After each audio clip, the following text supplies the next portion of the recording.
पुराने चीन की एक घटना है।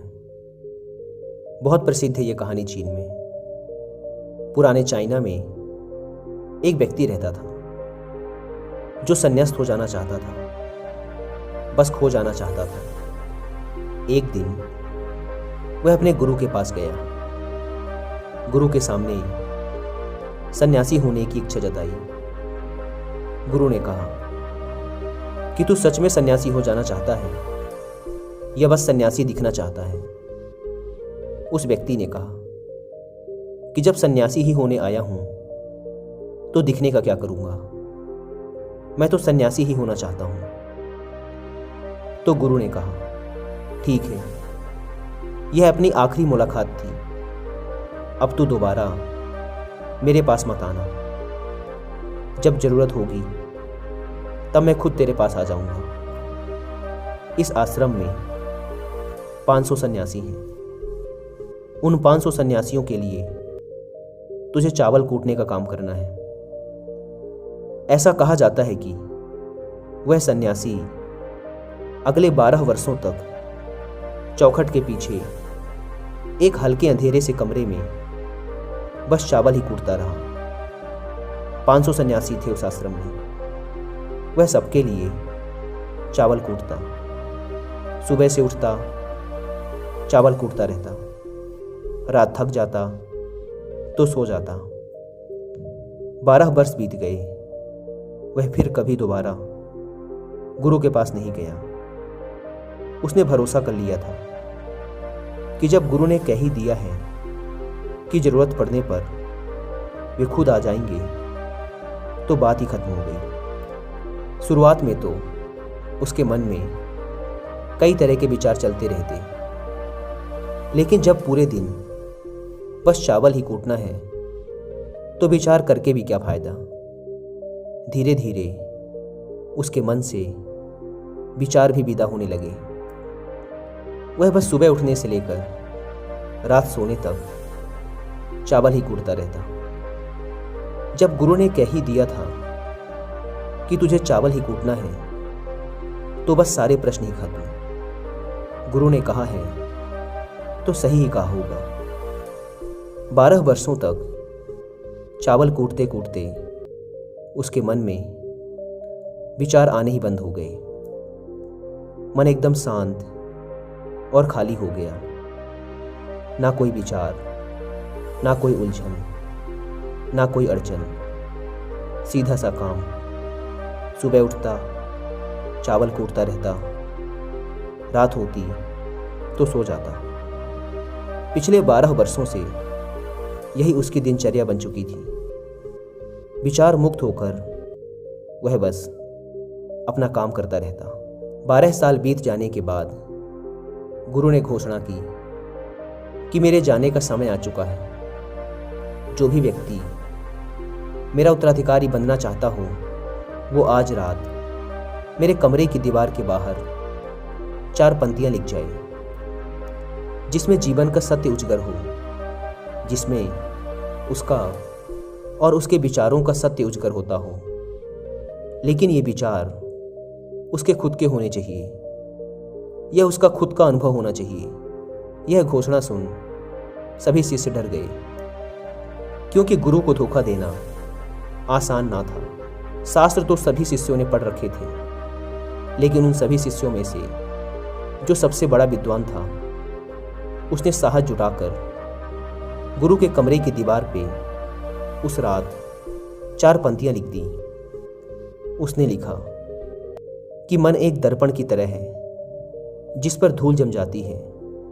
धूल को साफ कर दो तो धर्म उपलब्ध हो जाता है। इस धूल को साफ कर दो तो सत्य अनुभव में आ जाता है। सुबह गुरु उठा, उसने देखा तो चिल्लाया, यह किस मूर्ख ने मेरी दीवार खराब कर दी, उसे पकड़ के मेरे पास लाओ।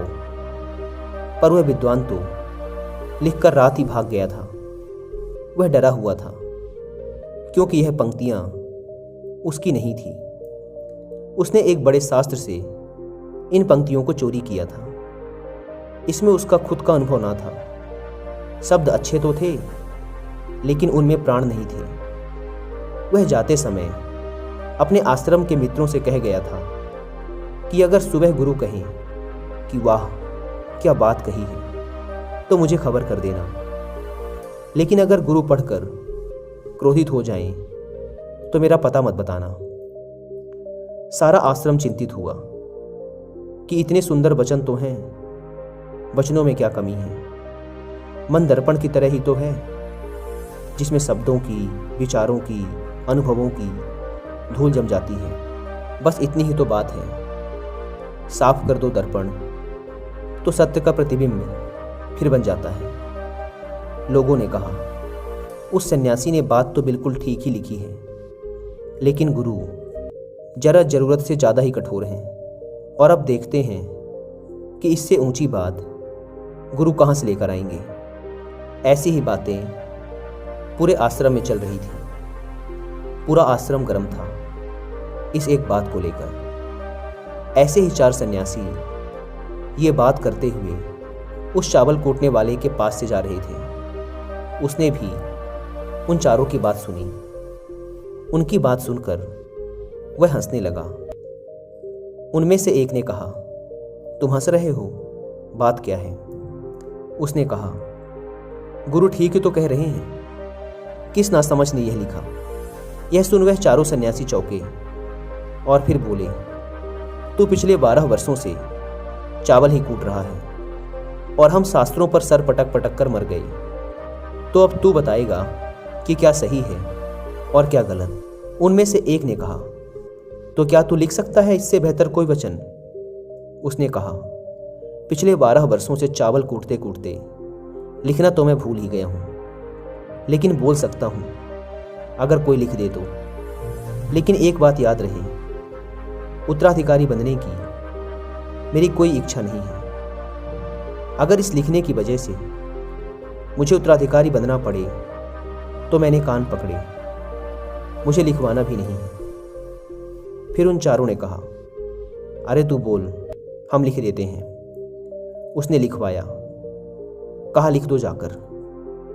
कैसा दर्पण कैसी धूल, ना कोई दर्पण ना कोई धूल, जो इसे जान लेता है धर्म को उपलब्ध हो जाता है, सत्य को उपलब्ध हो जाता है।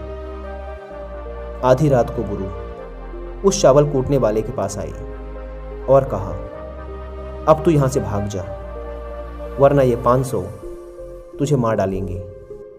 ये मेरा चोगा ले, तू मेरा उत्तराधिकारी बनना चाहे या ना बनना चाहे, इससे कोई फर्क नहीं पड़ता। तू मेरा उत्तराधिकारी है, मैंने तुझे ही अपना उत्तराधिकारी मान लिया। लेकिन अब तू इस आश्रम से भाग जा, क्योंकि ये तुझे जीने ना देंगे। ये सब बर्दाश्त नहीं कर पाएंगे कि एक चावल कूटने वाला सत्य को उपलब्ध हो गया, आत्मज्ञान को उपलब्ध हो गया, और ये शास्त्रों पर सर पीटते रह गए। इसलिए तू यहां से चला जा। यह कहानी यहीं समाप्त होती है। विचार शून्यता के संदर्भ में एक बार गौतम बुद्ध ने भी अपने एक शिष्य मौलुकपुत्र से कहा था कि जिस दिन तुम्हारे दिमाग में विचार उठने बंद हो जाएंगे, उस दिन तुम सत्य का अनुभव करोगे, तुम खुद को, इस ब्रह्मांड को समझ पाओगे, और यही बुद्धत्व प्राप्ति का पहला कदम है।